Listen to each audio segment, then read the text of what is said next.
Bonjour à tous, on va voir dans ce tuto comment on va pouvoir installer sur un VPS N8N et en bonus comment mettre aussi un LLM en local, donc c'est-à-dire sur ce même VPS qui va pouvoir être utilisé par N8N. On va devoir très brièvement revenir sur quelques notions pour être certain qu'on se comprend bien et on va avoir besoin de quelques petites choses avant de pouvoir commencer.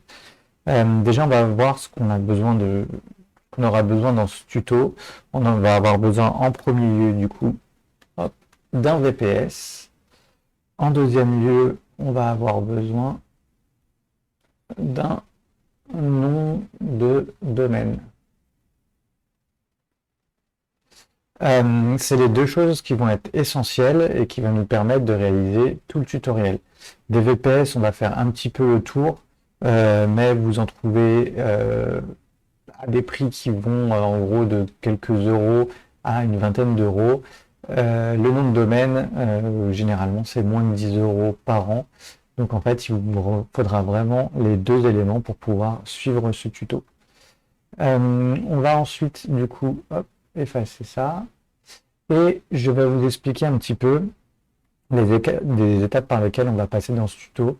C'est un tuto qui est très complet, il va peut-être aller très lentement. Si vous connaissez déjà pas mal de choses, n'hésitez pas à utiliser les chapitres pour aller plus en avant et voilà, pour éviter de trop vous ennuyer si vous connaissez déjà tout ça. On va d'abord parler des VPS. Avant d'aller regarder les différentes offres, on va partir sur une chose simple et je vais vous montrer en fait le montage qu'on va faire. En fait, en premier lieu, on va avoir notre VPS sur lequel on va installer un outil qui s'appelle Coolify. Coolify, c'est quoi? Coolify, en fait, c'est une sorte de logiciel ou de service qui va se greffer sur notre VPS et qui va nous servir, en fait, à ne pas avoir besoin de taper des lignes de code pour installer les éléments, notamment, hop, N8N et Oyama. Oyama, c'est ce qui va nous servir à utiliser un LLM en local. Et du coup, ça va nous permettre, en fait, à partir de Coolify qui se trouve ici, d'installer en un clic ou deux N8N et Oyama. Pour toute cette partie-là, hop, on aura besoin d'un nom de domaine, puisqu'on va essayer de prendre les bonnes pratiques et on va utiliser Coolify avec le SSL, c'est-à-dire c'est un certificat de sécurité qui va être géré automatiquement par Coolify, mais il nous faut un nom de domaine pour pouvoir générer ce certificat de sécurité. Donc, on a cette partie-là. Hop, le tuto, et on va partir sur plusieurs étapes. La première, ça va être hop, le choix du VPS. La seconde étape, ça va être, je vais peut-être vous montrer très rapidement comment fonctionne le choix hop, du nom de domaine.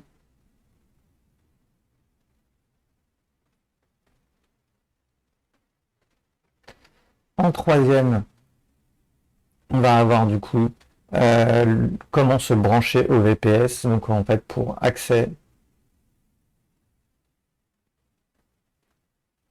VPS, ça va se faire par un protocole qui s'appelle SSH. Et pour ça, on va avoir besoin d'un client. Donc ça, on va l'installer ensemble. C'est très simple. Ensuite, une fois qu'on va être connecté sur notre VPS en SSH, on va installer Coolify. On va paramétrer le firewall. Hop, sur notre serveur, donc en SSH. Ça va nous permettre en fait d'être certain que notre serveur est sécurisé et la seule chose qui va avoir accès à notre serveur de l'intérieur ou de l'extérieur, ça va être Coolify. En cinquième, du coup, on va installer N8N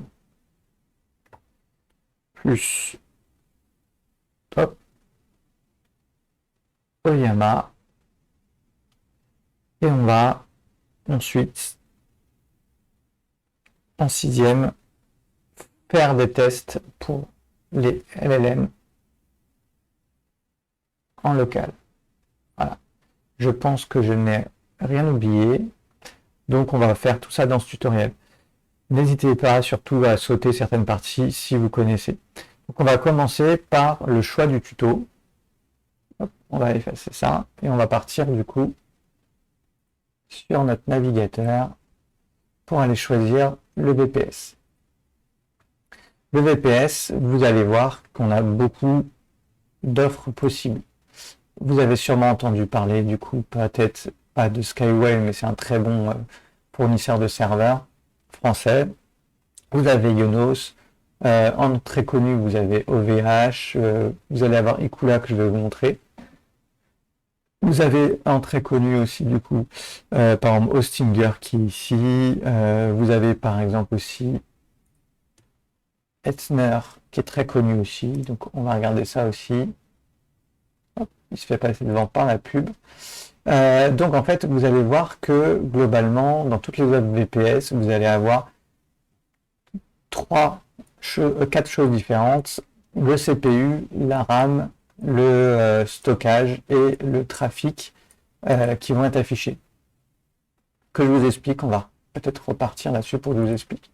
Donc en fait, c'est quoi un VPS? Un VPS, c'est un serveur. Les serveurs, il y en a plusieurs types différents. Historiquement, il y avait surtout 2 types de serveurs. Hop, on va mettre le petit 1, le petit 2 et le petit 3. Hop, hop, et hop. Historiquement, tout début, on était sur du serveur, ce qu'on appelait dédié. Les serveurs dédiés, c'est un serveur en fait où vous allez avoir un client égale une machine physique.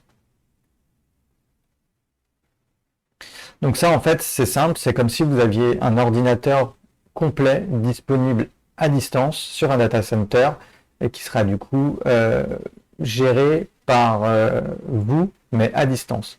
En fait, si vous voulez, le provider vous met en accès le serveur, donc avec un matériel délimité, et ensuite vous y accédez à distance et vous pouvez gérer via des invites de commande votre serveur, vous pouvez y installer quelque chose, un système d'exploitation, et pouvoir utiliser tout ça. Ça, c'est ce qui fait encore aujourd'hui le mieux, mais ça a un coût important puisqu'on va utiliser à nous tout seul, on utilise un serveur en entier. Ce que vous aviez aussi, c'est le serveur mutualisé. Ça, c'est arrivé pas mal avec les serveurs web pour mettre en fait des sites internet. La particularité de ce type d'hébergement, c'est qu'en fait, on va reprendre une machine, sauf qu'on va la diviser en dizaines, voire centaines. On va l'utiliser plutôt pour 10, voire 100, voire des milliers de clients qui vont se partager en fait les ressources de la machine. Donc en fait, comme il n'y a pas besoin de laisser un serveur vraiment pas très puissant peut héberger des sites web, on va du coup multiplier sur un même serveur beaucoup de clients qui vont chacun avoir un espace délimité, notamment sur la partie stockage. Ils vont avoir le stockage qui sera dédié, mais tout le reste, ça sera mutualisé. Et ensuite, on a une offre qui est plus récente, qui va s'appeler un VPS. Et la particularité du VPS, c'est qu'on va avoir des éléments qui vont être, plusieurs éléments qui vont être dédiés ou mutualisés selon les besoins. Donc en fait, il y a 4 éléments majeurs comme on a vu juste avant. On va avoir du coup le processeur, donc qui est appelé le CPU. On va avoir la RAM. On va avoir le stockage et le trafic. Le CPU, c'est quoi? En fait, c'est votre processeur, c'est la puissance de calcul.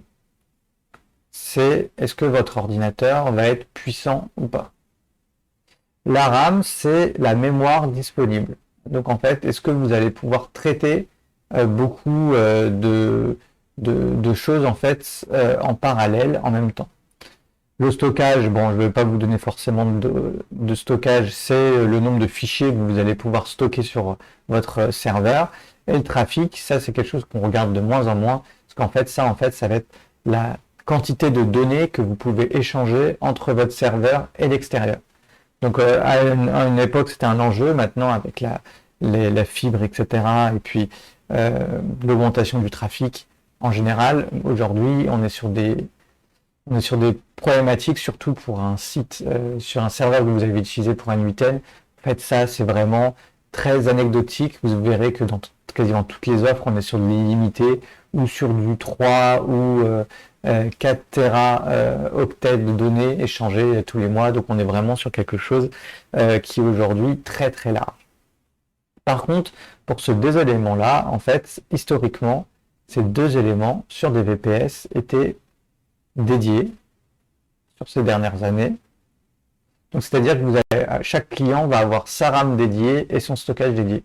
C'est un petit peu mieux du coup que le serveur mutualisé, où là on n'avait que le stockage mutualisé. Là, on a la RAM un petit peu en plus et on va aussi avoir du coup plus un énorme melting pot de clients au niveau des CPU, mais en fait on va partager à plusieurs, un nombre beaucoup plus réduit, un nombre de cœurs de CPU différents. Donc en fait ça, on va être sur du mutualisé.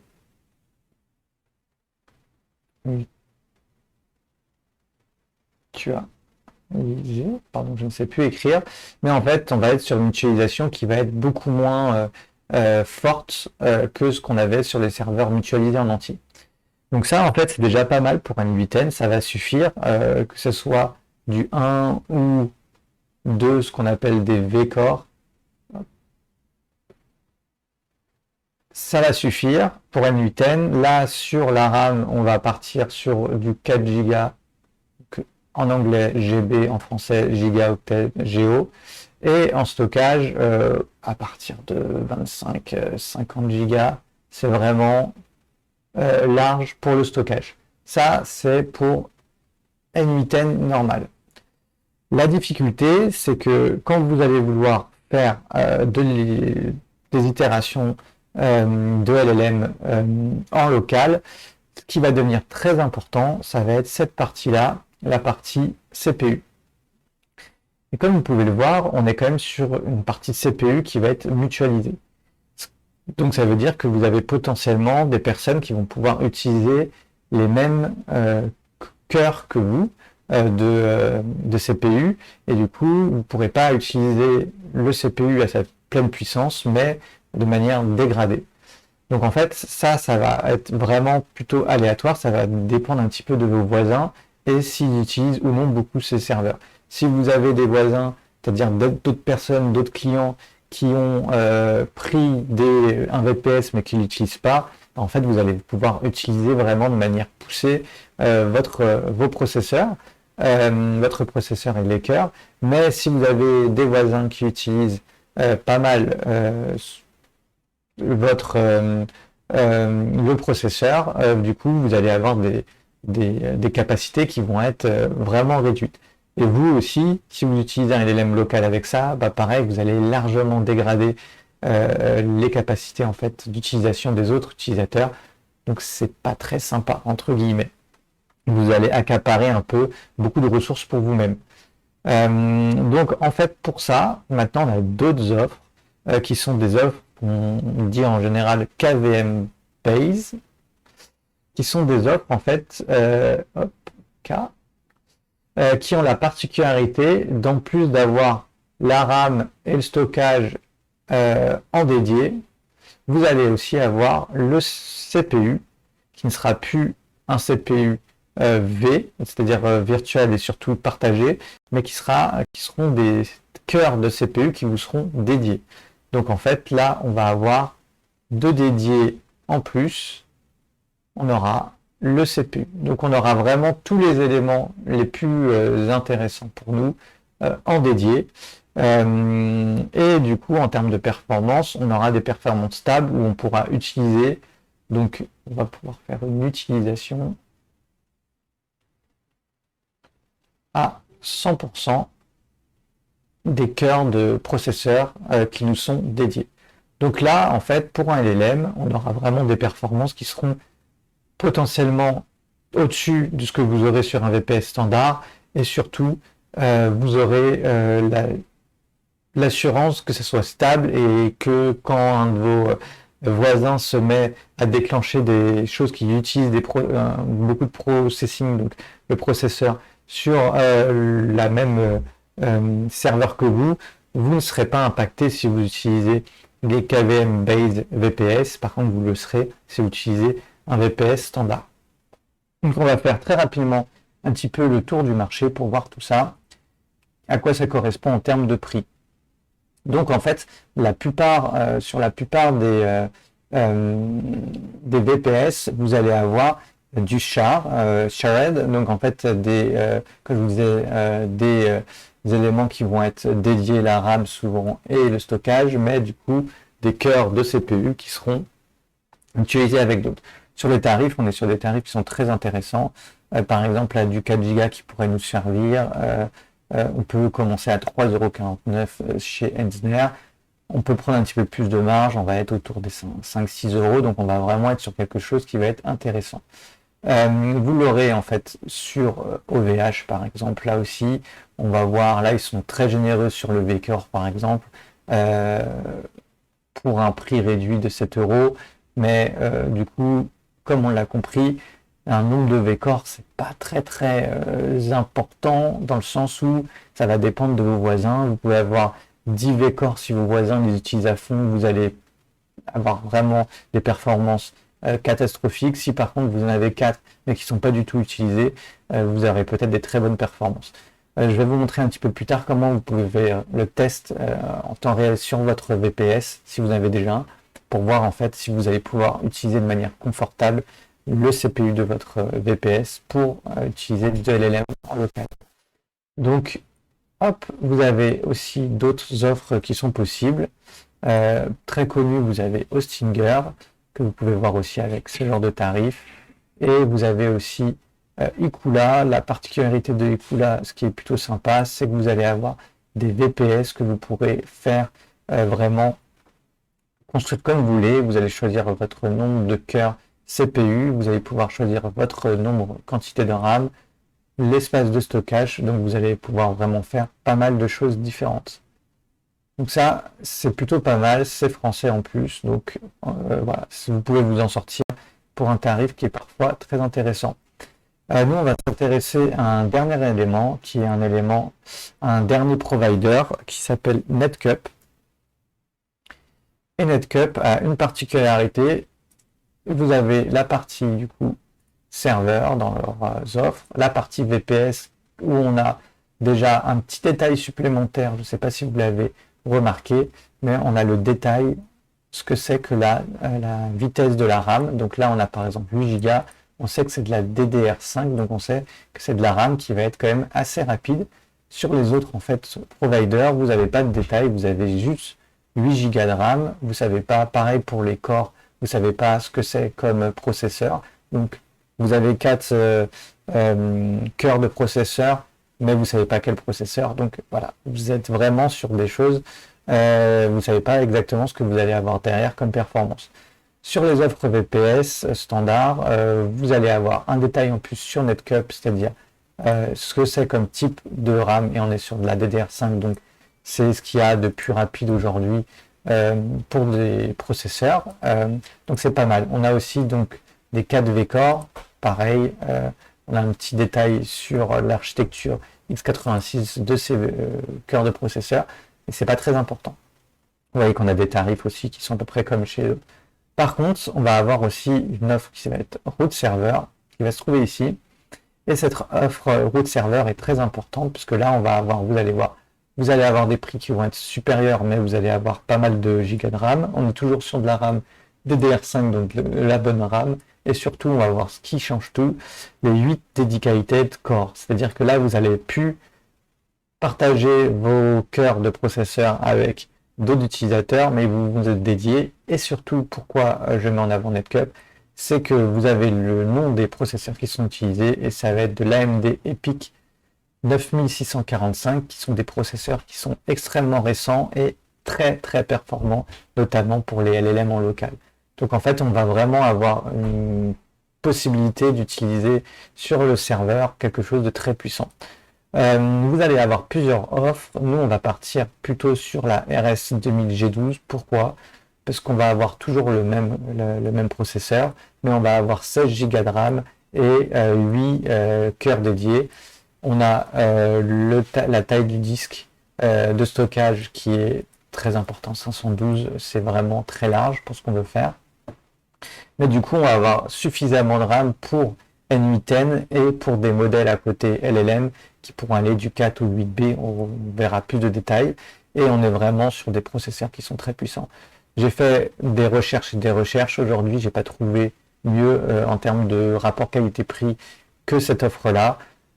C'est indiqué 17,50, ça c'est par mois, mais si vous payez annuellement, si vous payez mois par mois, avec un engagement du coup d'un mois, vous allez avoir plutôt des prix au-dessus de 20 euros, c'est 20,80 je crois de mémoire. En sachant que si vous voulez me donner un petit coup de main et si vous voulez prendre cette offre-là, vous pouvez utiliser le lien d'affiliation qui est en description. Aucune obligation, mais si vous voulez vous inscrire, n'hésitez pas à passer par là. Voilà, donc en fait, on va être sur un serveur autour des 20 euros qui va nous permettre en même temps d'héberger de manière très confortable N8N et de pouvoir utiliser un LLM en local. Pourquoi utiliser du coup un LLM en local? Vous me demanderez peut-être. Donc on va repartir là-dessus et je vais vous expliquer la différence. Alors, sur un LLM en local, déjà on va partir peut-être sur ce que vous utilisez d'habitude. Ce que vous utilisez d'habitude, c'est un VPS. Vous allez avoir N8N dessus. Et N8N, quand il va avoir besoin, par exemple, du 2 qui s'appelle Basic LLM, ou l'agent AI, hop, je sais plus comment il s'écrit, agents, voilà, comme ça. AI, vous allez devoir passer forcément par ce qu'on appelle une clé API. Vous avez des petites astuces pour utiliser de manière limitée des clés gratuites, mais en général, ce qu'on utilise beaucoup, c'est les clés GPT, Gemini, Claude, etc. Et en fait, vous allez avoir un prix par rapport au token donc que vous allez envoyer, les inputs qui coûtent moins cher et les outputs, donc ce que va vous renvoyer le LLM qui va vous coûter plus cher.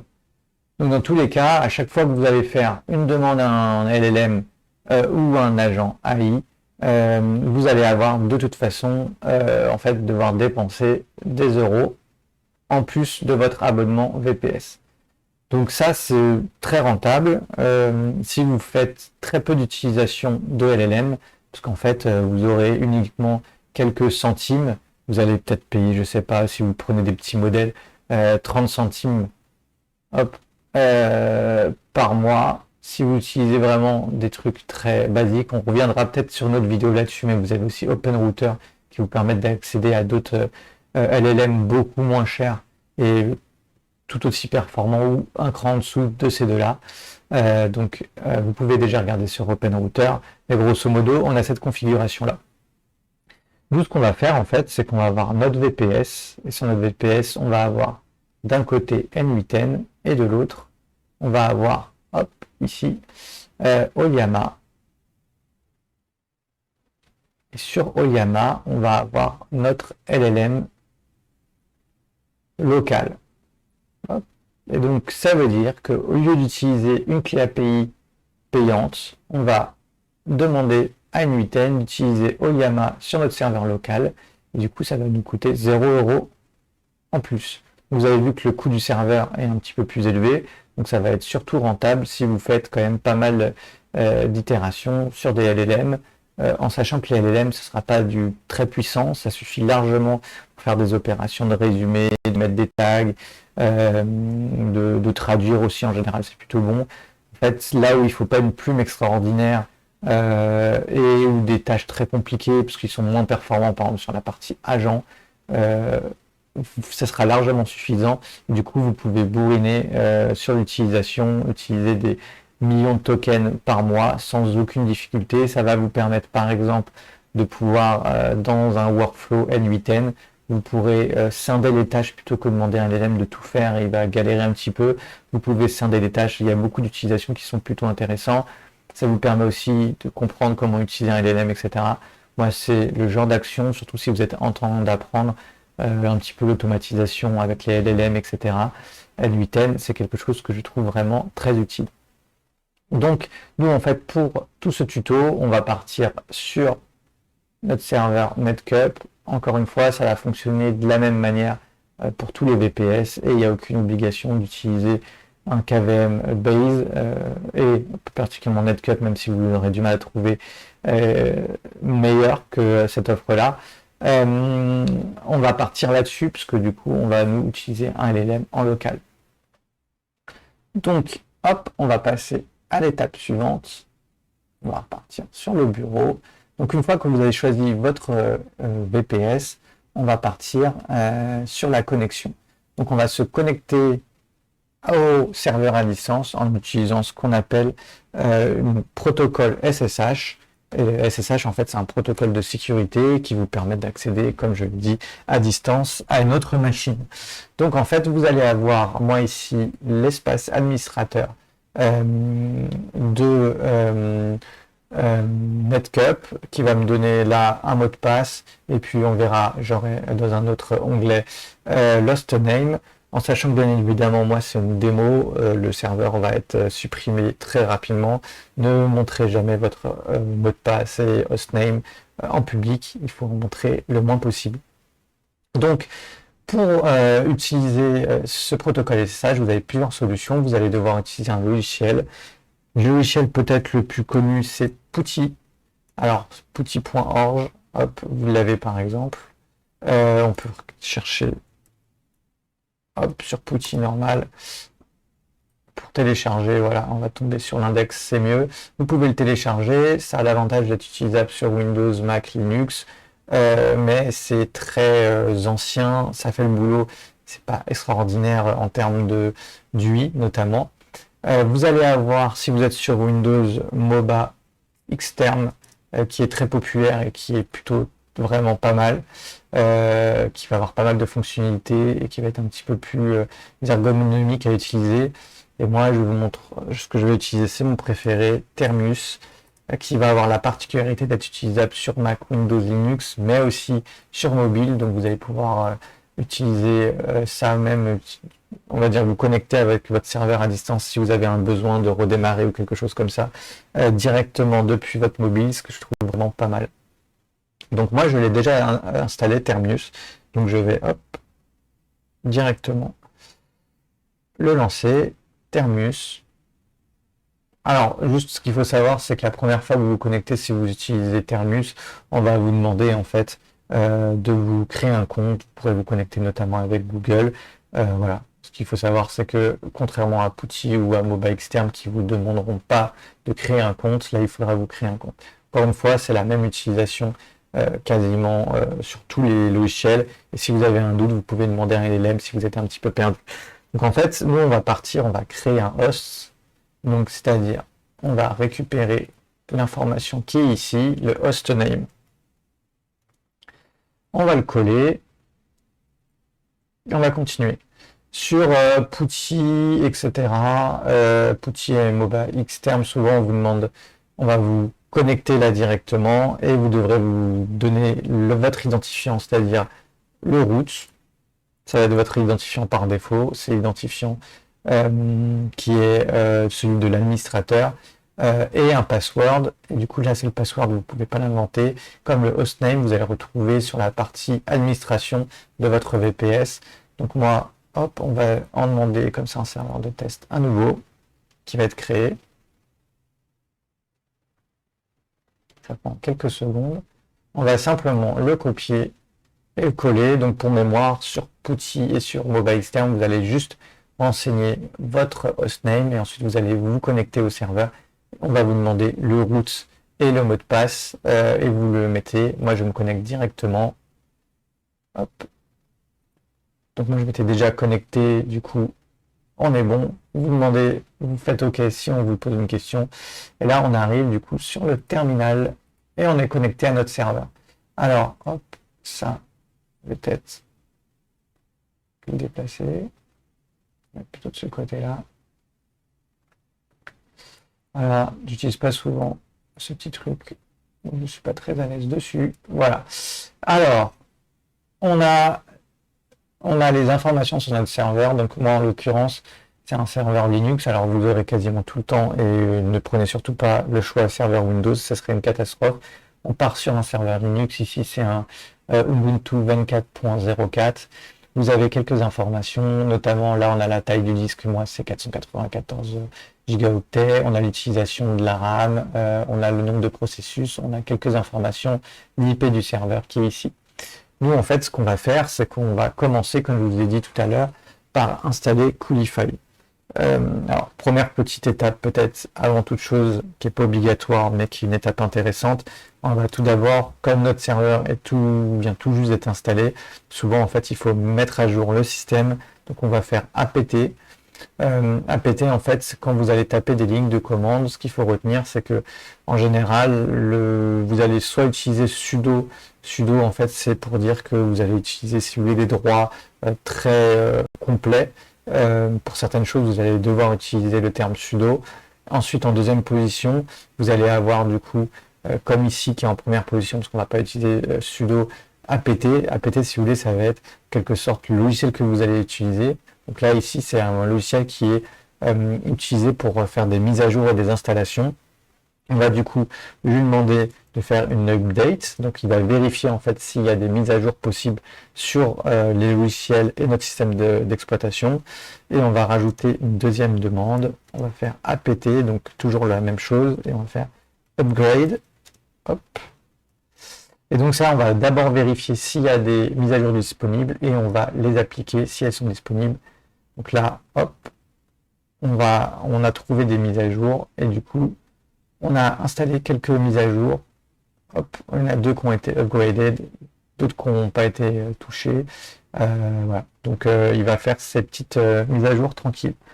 Ensuite, ce qu'on va faire, c'est qu'on va installer tout simplement Coolify, qui va nous permettre de quitter très très rapidement les lignes de code pour pouvoir utiliser une interface graphique.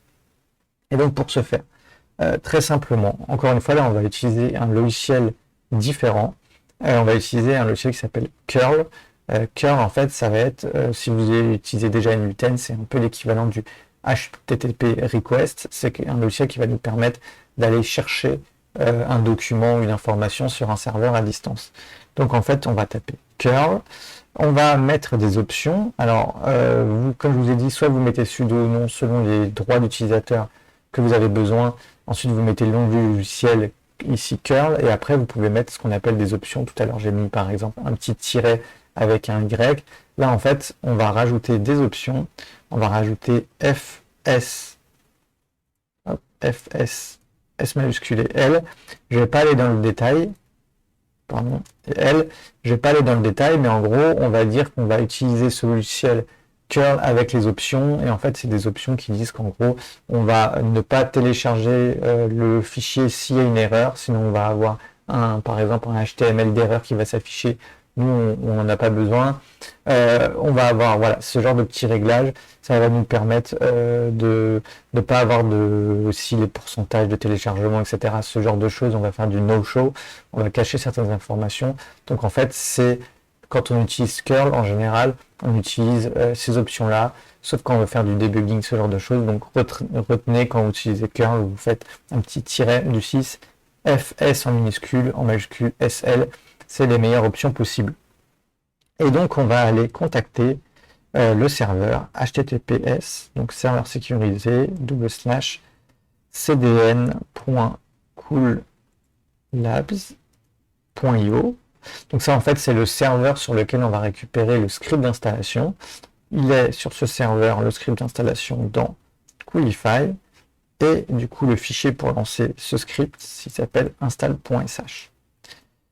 Donc ça va être pour pouvoir télécharger le script d'installation de Coolify et nous on va rajouter un petit Alt avec 6, ça va nous faire une petite barre qui va nous permettre de donner une deuxième indication à partir de ce fichier téléchargé. On va dire sudo, donc là on va utiliser en super administrateur, et bash Et du coup, bash en fait sur Linux, c'est un peu comme un exécuté sur Windows, ça va nous lancer le fichier dont on parle. Donc là, en fait, on va télécharger dans un premier temps le script d'installation de Coolify et on va le lancer sur notre serveur. Donc on fait entrer, donc vous allez pouvoir voir qu'il va télécharger automatiquement tout ça. Donc vous avez vu, on est vraiment sur une ligne, c'est très simple. Donc Coolify, pour donner un petit peu plus de détails, on va le voir un petit peu après, mais c'est un intermédiaire, c'est une interface graphique qui va vous permettre de gérer en un clic et d'installer beaucoup de services différents avec la logique de container. La logique de container, vous avez peut-être déjà entendu parler de ce qu'on appelle un Docker. En fait, ça veut dire que plutôt que installer sur le serveur plein de services à gauche à droite avec des risques de réutilisation de certains sous-logiciels qui peuvent avoir des versions différentes selon les besoins de chaque service ou chaque logiciel, là on va compartimenter, on va dire il y a une petite boîte, dans cette petite boîte on va mettre par exemple N8N, dans une autre petite boîte on va mettre par exemple Oyama, dans une autre petite boîte si on veut on peut mettre une base de données, etc. On va pouvoir faire des petits compartiments pour tout et ça va éviter des problèmes de gestion.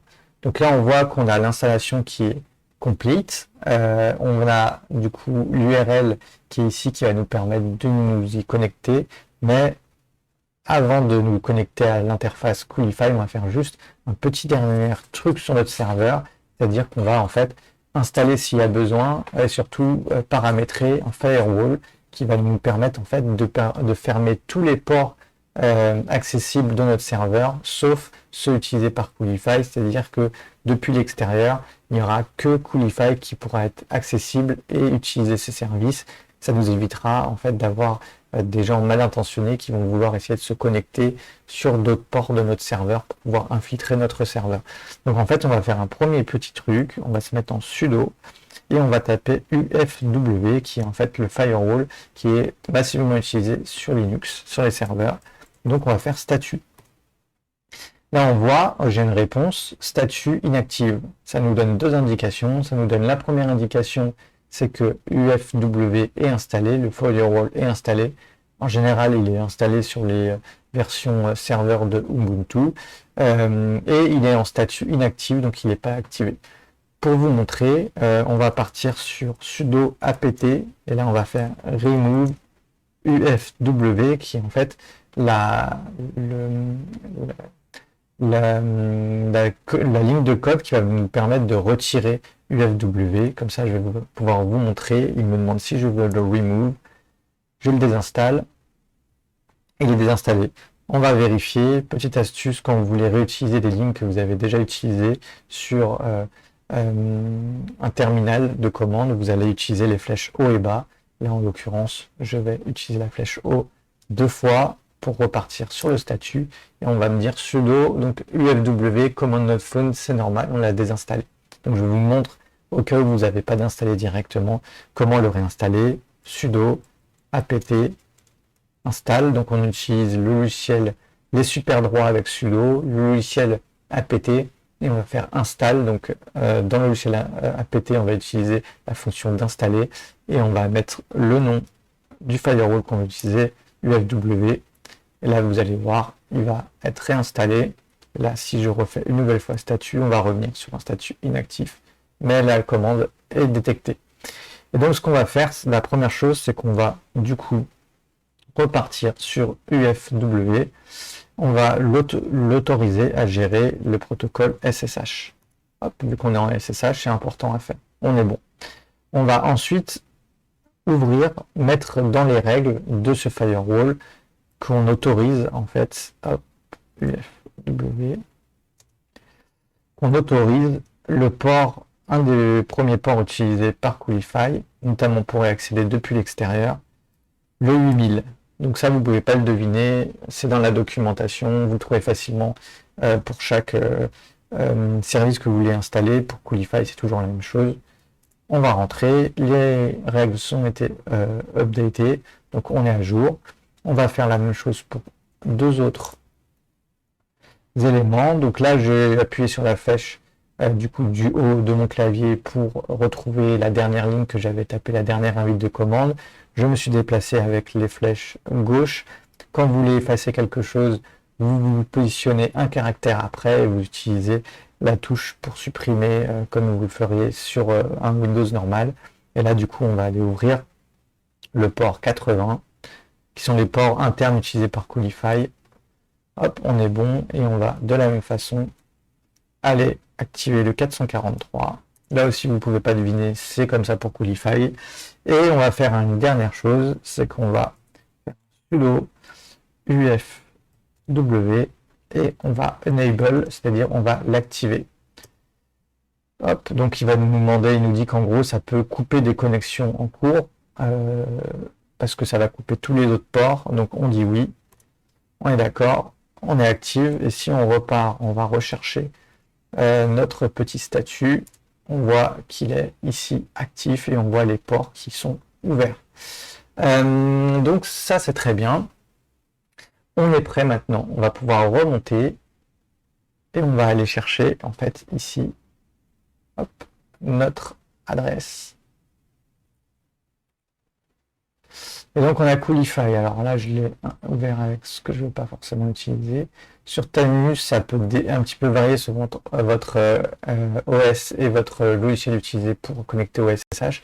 Sur Terminus, on utilise CTRL-MAJ-C pour copier et CTRL-MAJ-V pour coller des éléments dans le terminal.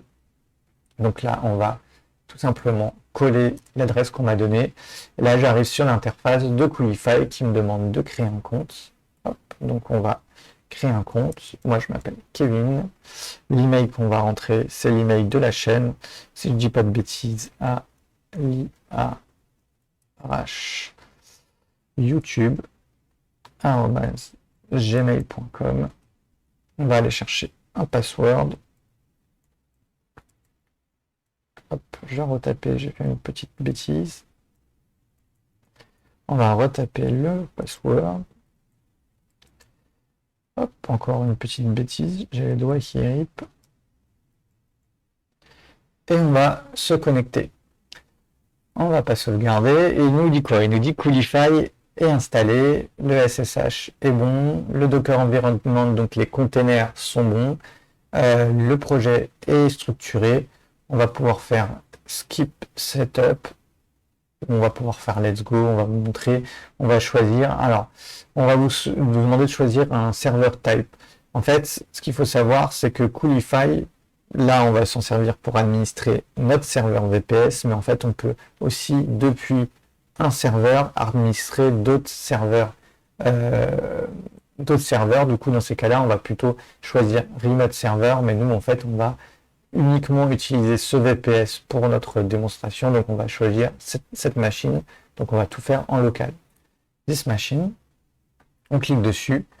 Vous pouvez directement faire create my first project. Je vais vous montrer un petit peu à quoi ça correspond. Et on va aller cliquer sur deploy your first resource.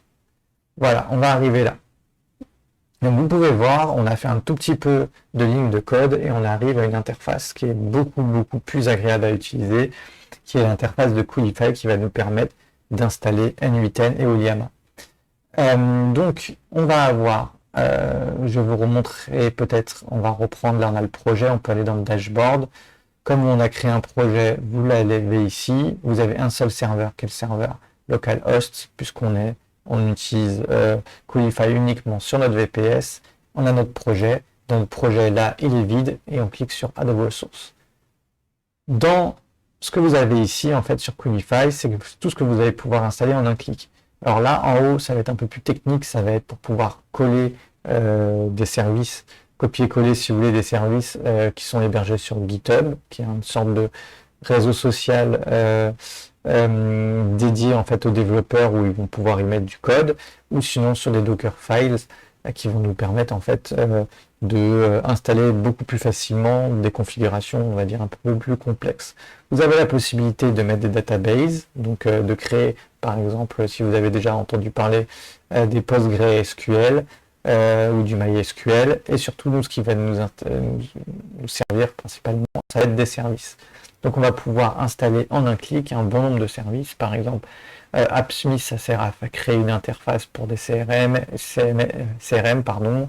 Browserless, ça va permettre de faire du scrapping sur Internet avec, par exemple, ou se connecter avec une sorte de bot en fait qui va simuler le comportement humain le mieux possible pour pouvoir accéder à des sites Internet.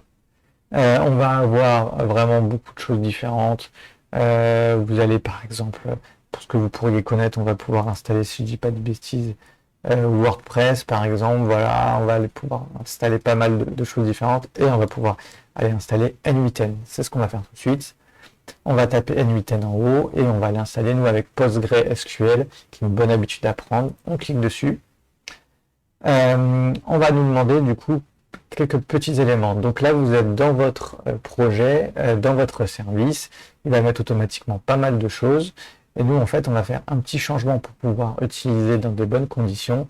Je vous disais tout à l'heure que vous aviez besoin d'un nom de domaine. C'est là où on va le configurer.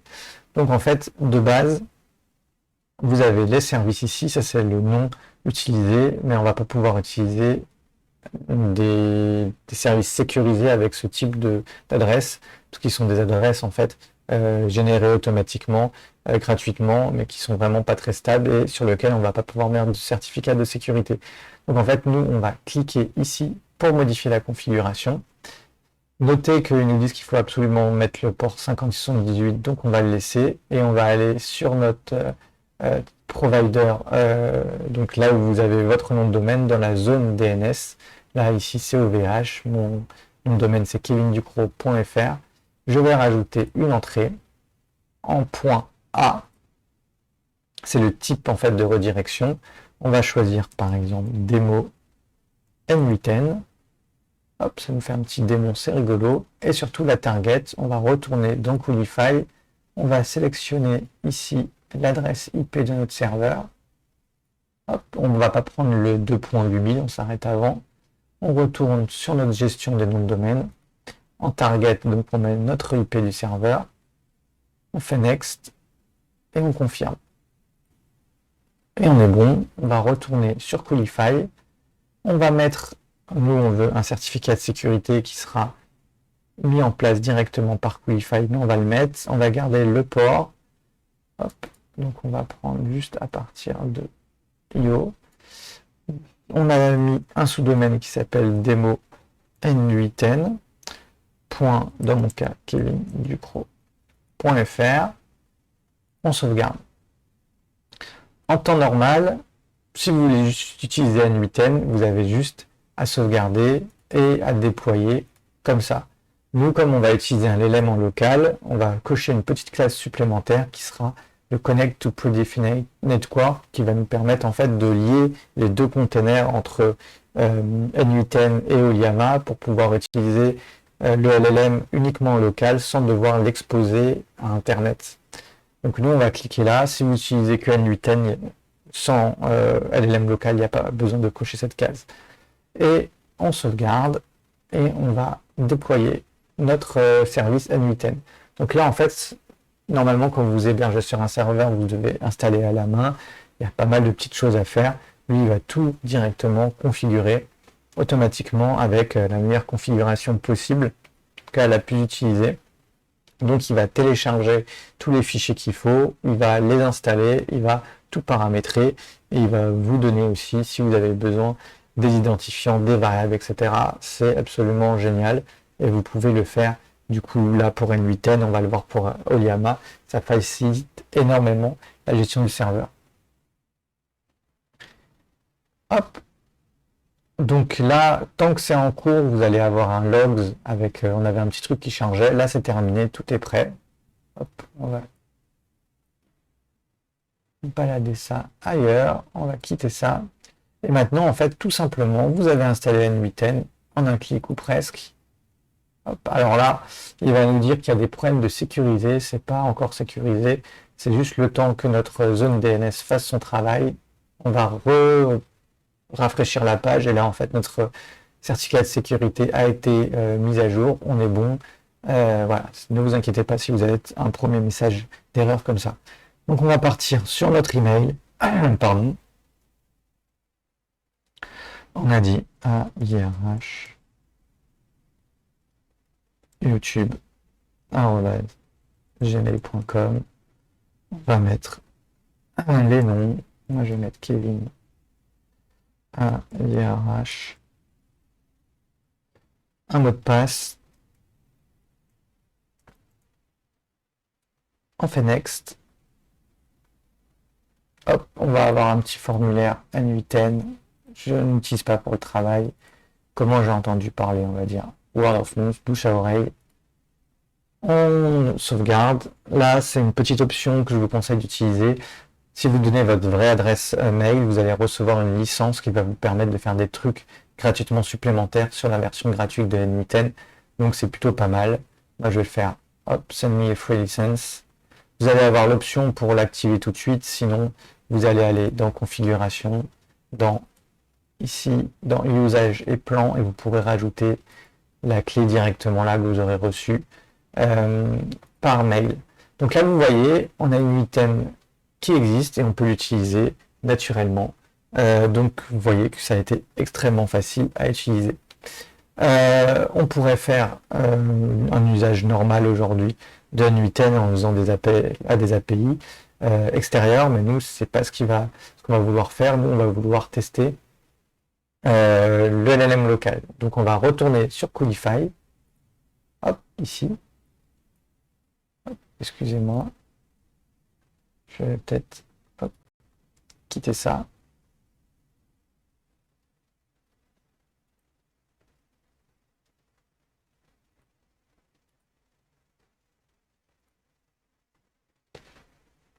Hop, hop, hop, hop, hop.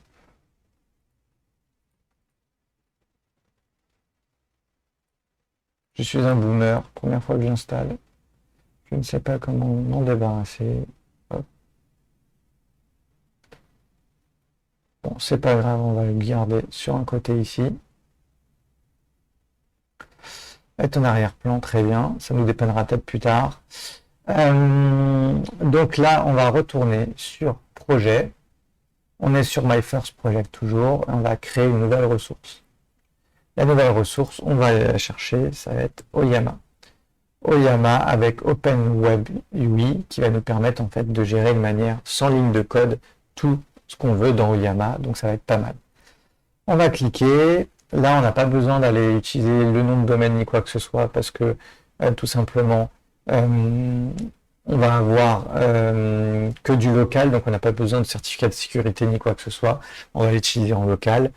Et donc, on va faire tout simplement, on va pas oublier de cocher cette petite case qui va nous permettre encore une fois de casser entre ces deux-là le container pour qu'ils puissent pouvoir communiquer. Si vous installez Oyama sans l'utiliser sur N8N, vous voudrez du coup rajouter ici un URL pour l'API pour pouvoir être communiqué de l'extérieur pour des raisons de sécurité et de simplicité. Nous, on va pas le faire. On va juste partir sur le plus simple. Donc, on va déployer et on va pas fermer cette fenêtre. Vous allez voir, ça va faire comme tout à l'heure. Il va y avoir les logs, etc. Et je vais vous expliquer pourquoi on va pas fermer cette fenêtre.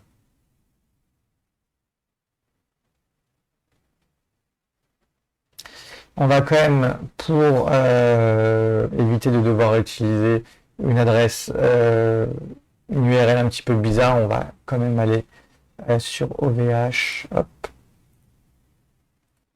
créer, hop, un deuxième sous-domaine qui va s'appeler toujours, on va target A, on va l'appeler démo Oyama, toujours la même target. On confirme, on est bon, on retourne ici. Donc bon, là on l'a fait en 2 temps, j'aurais pu le faire en un seul temps. C'est pas grave, on va avoir d'autres choses entre temps. Donc là, tout a été créé, et juste on va modifier ça ici. On va garder, là aussi vous avez un avertissement, il faut toujours garder le port 8080, donc on va pas le retirer. On va partir sur du HTTPS comme tout à l'heure. Oyama, on a dit que ça s'appelait démo Oyama.kevinducrot .fr. On a toujours les deux petits points avec le port. On sauvegarde. Il va nous dire qu'on doit redéployer. Donc pour ça, hop, très simplement, on va stopper. On va confirmer.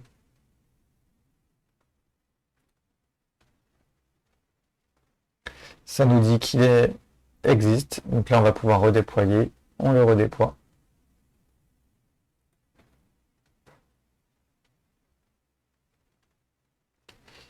Et c'est reparti. Alors, on va faire un petit truc, on va s'avancer. Très bien, on va réutiliser ça. Hop. Une feuille blanche. Donc, on va utiliser un LLM en local. Si vous n'avez jamais utilisé ça sur votre PC, vous allez voir, avec Oliama, c'est très simple. Mais on va avoir un petit twist. De base, Oliama, il va utiliser un LLM non compressé. Donc ça va être par exemple Qwen, Qwen 3. Donc ça c'est le nom par exemple d'un LLM, d'un modèle. On va avoir ensuite la taille, donc ça va être exprimé en termes de B qui correspondent en fait à des milliards de paramètres qui vont avoir un fort impact sur ses capacités. Pour du local, on va partir sur du 4B. Sur ce serveur, on peut aller jusqu'à du 8B, mais pour l'exemple, pour des questions de rapidité, on va partir sur du 4B. Et voilà, là, c'est si vous utilisez la version, le modèle de base, sortie d'usine, on va dire. Nous, en fait, avec Oliama en local, on va optimiser ça. On va utiliser une version GGUF du modèle.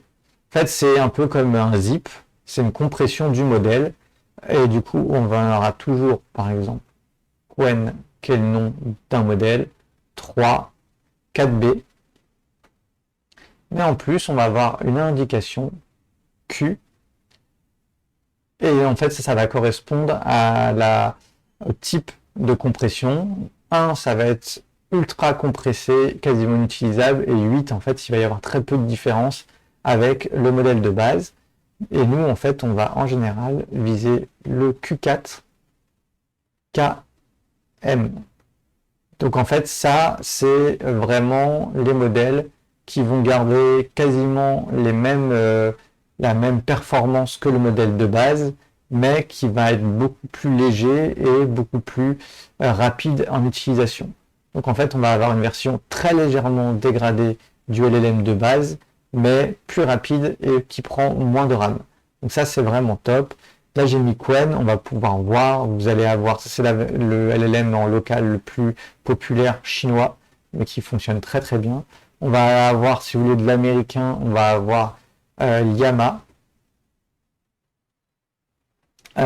qui est en fait le système de Meta, donc Facebook et Instagram. Hop, ils développent leur propre LLM qui est OpenWay, donc en fait qui est disponible d'utilisation gratuitement. Et on va utiliser, sinon nous je pense pour l'exemple, Cocorico Mistral, qui est développé du coup par une boîte française. Donc ça c'est ces trois LLM locaux qui sont très utilisés, qui sont tous les trois très bons. Voilà, après on a chacun nos préférences. On va partir pour l'exemple sur Mistral. Donc en fait, on va aller télécharger. Hop, on va quitter ça. On a Oliama. On va peut-être le lancer pour voir. Hop, excusez-moi. Pour voir ce que ça donne. Comme M8N, on a juste à faire, hop, ici une démo Oliama. Et ça va nous connecter à l'interface. Comme vous voyez, l'interface est sympa. On va mettre un nom. On va mettre youtube@gmail.com et on va mettre notre mot de passe. On va créer le compte admin. On est content, on arrive là et vous allez retrouver une interface qui sera proche de ce que vous connaissez, par exemple sur Claude, Gemini, ChatGPT, etc. Vous pourrez sélectionner un modèle et il vous dira il n'y a pas de modèle d'installer puisque on n'en a pas encore installé, c'est logique. Donc, on va aller récupérer sur Internet. On va taper, du coup, vous pouvez commencer par regarder sur oliama.com qui répertorie un petit peu tous les modèles qu'ils ont. Nous, on va par exemple taper sur du Mistral 3, qui en fait, les derniers modèles, ça date d'il y a un mois, français. Donc, on va regarder les tailles. On voit qu'on n'a pas du 4B, on a du 3B et du 8B. Nous, pour notre exemple, on va partir sur du 3B, mais retenez bien, on ne va pas utiliser la version normale. Ça, c'est la version normale. On va copier et on va taper, coller, on va faire une recherche et on va taper GGFU. On va chercher une version compressée. Et donc là, on a ce qu'il faut. On tombe directement sur Mistral. On a le choix entre Instruct et Reasoning. On fera la différence dans une future vidéo. Mais on va aller récupérer celui-ci. Donc, juste, il y a un petit truc en plus. On a vu du coup le nom du modèle, la taille, le GGFU, on va le voir juste après. On a Instruct, c'est en fait, c'est un peu le moyen de fonctionner, le système de fonctionnement du LLM. Et vous avez 2512, en fait, qui est la version, tout simplement. En général, en fait, ça correspond à l'année et au mois. Donc voilà, s'il y a des nouvelles versions après derrière, ça permet de faire la différence entre chaque version. On va aller dans Files and Versions et on va regarder, on trouve bien notre version Q4 KM et du coup on va cliquer ici sur le petit Download File. On va télécharger le modèle. On va le faire d'abord avant de faire d'autres réglages parce que ça prend un petit peu de temps. Donc ensuite on va devoir mettre ce modèle sur notre serveur Oliama. Donc là, on va télécharger sur notre PC local. On va retourner du coup dans demo-oliama.kiwiducro.fr dans Oliama que vous venez d'installer. On va aller dans Admin Panel, dans Settings, dans Modèle.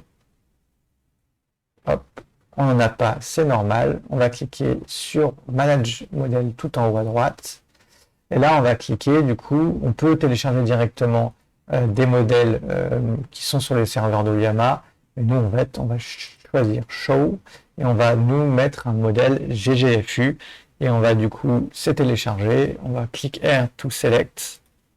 On va aller chercher dans téléchargement notre Mistral 3B Instruct et on va cliquer sur Update, Upload, modèle.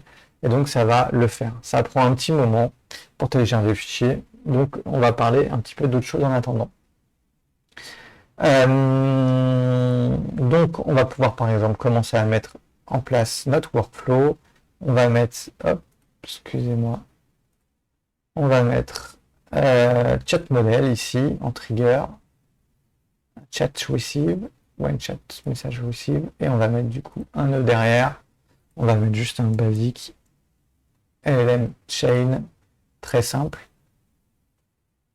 qui sera branché à notre nœud trigger. Hop, très simple. Et là, en fait, c'est normalement là, ici que vous mettez, par exemple, OpenAI, ce que vous mettez, par exemple, Anthropic. Alors, je sais pas, voilà, Anthropic pour Claude. Là, en fait, on va faire un truc un petit peu différent. On va aller chercher, alors même si c'est Mistral qu'on utilise, nous, on va aller chercher Oliama. Donc, on va mettre Oliama. Vous avez le choix, c'est à peu près avec un basic LLM chain, c'est à peu près les mêmes usages. On va plutôt aller chercher, par exemple, Oliama modèle ici. Et là, on va devoir créer un credential. Alors, on va voir où ça en est, mais normalement, ça prend pas mal de temps. Voilà, on va devoir un petit peu meubler. Donc, je vais vous parler, en fait, du benchmarking qu'on va faire. Benchmark qu'on va faire pour tester, en fait, la puissance de notre CPU, de notre serveur, pour savoir si le LLM va bien ou pas tourner. Pour ça, on va chercher sur Internet, on va chercher benchmark qui s'appelle Geek Bench 6.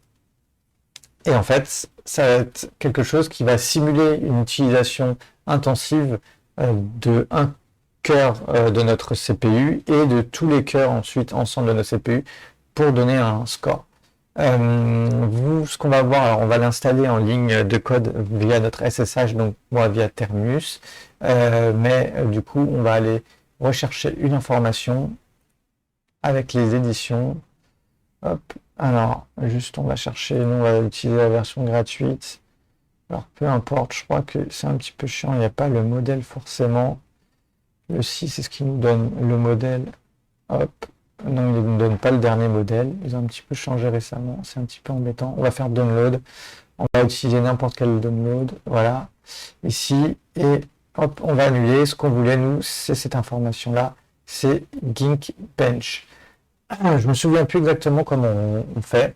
On va faire un truc très simple. Hop, on va aller sur un LLM et on va lui dire je veux tester Geekbench donc 6.50 sur mon VPS en SSH. Moi, je vais demander à K2, vous pouvez demander à ce que vous voulez. Voilà, utiliser Claude, Gemini, GPT, ce que vous voulez. Hop, moi, je vais demander K2. Et il va réfléchir, il va nous dire comment l'utiliser. On va continuer à regarder ici. On voit que c'est toujours en cours d'upload.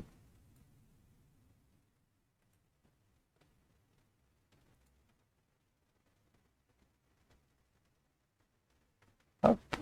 Alors, on va repartir ici. Donc, il va nous dire voilà, qu'on va télécharger en fait le fichier d'installation compressé et après, on va le lancer. Donc, c'est très simple. On va copier-coller tout simplement les éléments. Alors, encore une fois, moi, c'est CTRL-MAJ-V pour coller. Hop, ça télécharge. Ensuite, on va faire plutôt ligne par ligne pour que ce soit plus facile à comprendre. Donc là, on a téléchargé le fichier d'installation qui sur Linux est en .tar.gz. On va ensuite le décompresser. C'est ce qu'on fait avec l'option tar. Il est décompressé. On va ensuite se déplacer dans notre serveur avec un CD. Hop, on va se retrouver non plus à la racine de notre serveur, mais dans le dossier Geekbench. Et on va lancer le benchmarking avec Geekbench 6. Hop. On a juste à copier-coller. On entre. Et donc là, il va se lancer tout seul. Je ne vais pas vous donner forcément, je vais faire une petite ellipse temporelle parce que ça va prendre quelques minutes. On se retrouve juste derrière et on va un petit peu débriefer ce test. On arrive donc bientôt à la fin des tests. Vous avez vu qu'il y a eu pas mal de lignes qui sont rajoutées. Donc en fait, ce que fait ce test-là, c'est qu'il va simuler l'utilisation du CPU, donc soit en single core, c'est-à-dire un seul cœur en même temps, ou alors avec tous les cœurs en multi ici qui sont disponibles. Et en fait, il va simuler par exemple l'écriture de texte, de la décompression, de la compression par exemple d'éléments, voilà, l'HDR, donc tout ce qui est un peu photo, etc. Donc en fait, il va faire pas mal de tests d'usage différents et en fait, il va tester la vitesse et il va donner un score. Donc on revient vite fait là-dessus où du coup Netcup n'a pas menti, on est bien sur du 9645 donc d'AMD EPIC, il y a bien 8 corps qui sont disponibles. Donc on est vraiment sur ce qui était donné à la base. Et donc là, on voit que les tests viennent de se terminer. Moi, ça a pris à peu près 5 minutes chez moi. Hop, c'est en train d'upload les résultats sur Geekbench. Et voilà, ça nous a donné une URL. Donc encore une fois, moi je vais hop, copier. Allez sur Firefox. Coller. Et ça va nous donner notre score. On a un petit peu lent les serveurs. Voilà. Donc on a un score 1942 quand on utilise un seul cœur de processeur et 9583 quand on utilise plusieurs cœurs de processeur. Vous allez sûrement vous dire mais est-ce que c'est beaucoup, pas beaucoup, etc. Vous aurez sûrement des chiffres différents. Donc on va aller demander toujours au LLM. Hop. Pour utiliser quel score? Nous on va viser plutôt en multi. Quel score? Hop. On va mettre des S en multicore pour faire tourner confortablement véritablement un LLM en local et on va mettre en parenthèse 4B ou 8B donne score mini, score potable et très bon score. Hop, donc là on va avoir, vous pouvez voir un petit peu les différentes fourchettes pour pouvoir vous situer si vous avez déjà un VPS. Si jamais vous prenez la même offre que moi et vous avez des chiffres différents, vraiment très différents, vous pouvez faire un ticket au niveau du support parce que ça veut dire qu'il y a un problème. Donc il réfléchit, il va nous donner ça. On va repartir en attendant sur notre admin panel de Oliama. On va voir que c'est terminé. Hop, on va maintenant pouvoir retourner sur la page principale. Et on va voir que maintenant on a Ministral 3.3b instruct qui est installé, donc on va pouvoir l'utiliser. Hop, on va retourner du coup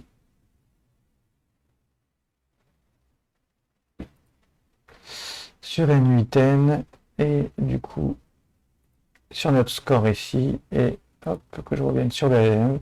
Donc en fait il va nous dire modèle 4B. Donc il va nous dire le minimum, le potable est très bon, donc il faut avoir un score vraiment minimum pour pouvoir utiliser 4B par exemple. Il nous donne l'exemple de Yama.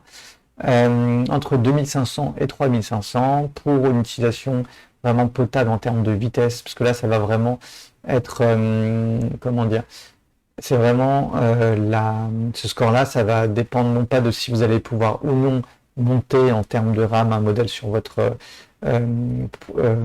VPS, mais à la vitesse à laquelle vous allez itérer, c'est-à-dire la vitesse à laquelle va vous répondre, réfléchir et répondre à un LLM.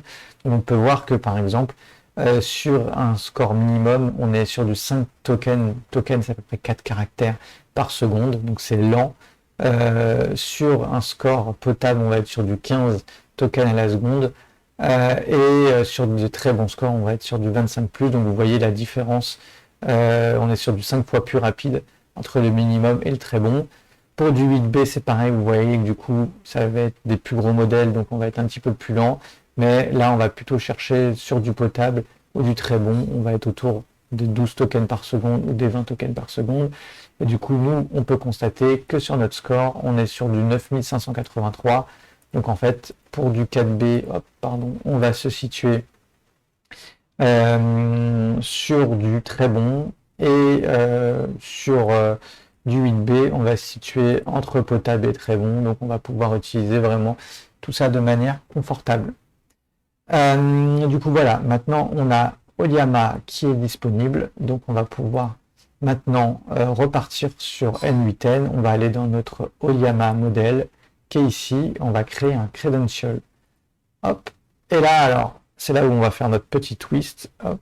On va stopper Oliama une seconde pour vous montrer quelque chose. Donc dans Coolify, vous retournez dans Coolify. Si vous n'êtes plus dedans, vous allez dans votre projet, My First Project, vous allez aller dans le container qui est ici, Oliama. S'il est en vert, vous l'arrêtez. S'il est en rouge, tout va bien. Donc on va le redéployer pour récupérer une information cruciale. On va relancer, on va récupérer une information cruciale qui va être le nom du container, puisque comme on va rester à l'intérieur de notre serveur, on va aller directement contacter le container de Oliama API. Donc on va retirer localhost ici sans retirer le port. Le port, il ne faut pas y toucher, c'est le port par défaut de Oliama API. On n'a pas besoin de mettre cette fois-ci HTTPS, on va juste se positionner là. Et on va récupérer, hop, ici, dès que ça sera chargé, c'est en train de finir de charger, on va récupérer quelque chose. J'en profite pour vous montrer un autre truc à faire sur votre console SSH. On va taper htop. Htop, ça va nous permettre d'ouvrir une sorte de gestionnaire des tâches où vous allez avoir votre RAM et vos processeurs. Leur utilisation en temps réel. Donc on peut voir par exemple qu'aujourd'hui, là à l'heure actuelle, juste avec mon serveur, mon OS et N8N installé avec le Coolify, j'utilise un peu moins de 2 Go de RAM et mon processeur il tourne vraiment là vous avez les 8 cœurs que j'ai sur mon serveur. Si sur votre VPS vous en avez moins, ce sera moins. Et du coup, on tourne vraiment autour des 5%, donc on est sur une utilisation très faible. Hop, on va revenir ici. On a récupéré, et du coup, vous allez avoir dans les logs, noté notamment container, Oyama API, hop, plein de trucs longs, plus creating. Donc vous allez copier cette indication ici, et vous allez aller dans votre workflow, dans vos credentials, et vous allez tout simplement coller ici l'adresse du container. Donc ça va vous faire HTTP, pas de S, /, vous collez ici ce que vous avez récupéré après avoir déployé votre container, votre projet, votre ressource Oyama. Hop. Vous laissez toujours 2.114.34, vous sauvegardez, et voilà, on voit que la connexion a été établie. Et là, vous allez pouvoir choisir le modèle. Donc, vous voyez bien qu'on a le modèle qu'on a installé. On va le sélectionner. Et donc là, on a un workflow en mode chat. On va pouvoir open le chat et on va pouvoir converser directement avec notre LLM. Donc, on va dire bonjour, je suis Kevin. Et toi? Hop. Donc là, on va juste se mettre bien sur le terminal parce qu'on va pouvoir constater la différence. On va envoyer ça. Hop, et on va voir tout de suite que ça tourne et on va aller retourner sur notre terminal htop, pardon. On va voir que notre RAM a augmenté parce qu'en fait on a monté le modèle.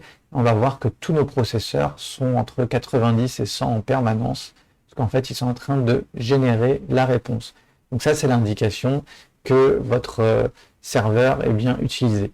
On voit qu'il y a encore beaucoup de taille de RAM disponible, donc ça c'est top, mais ça veut nous dire aussi qu'on va pouvoir utiliser notamment des modèles 8B, des modèles plus gros, donc ça c'est très positif, et surtout en fait sur cette offre par rapport à l'autre on a 2 fois plus de corps et du coup on va répondre beaucoup plus vite, donc c'est pour ça que c'est intéressant de prendre cette offre là. Donc là on voit qu'il est toujours à 100%, donc là on n'a pas encore de réponse, c'est normal, il réfléchit. Vous voyez que ça prend quand même un petit peu de temps en local, même si sur un petit 4B, on ne va pas forcément l'utiliser pour du chat en direct, on va beaucoup plus l'utiliser pour du traitement de données. Encore une fois, on va pouvoir faire des résumés, un petit peu de traduction, on va pouvoir lui demander de découper des éléments, on va pouvoir lui demander de faire pas mal de choses. À savoir aussi que la première utilisation, on a le temps de charger le modèle, donc ça peut prendre un petit peu plus de temps. Donc voilà, ça continue.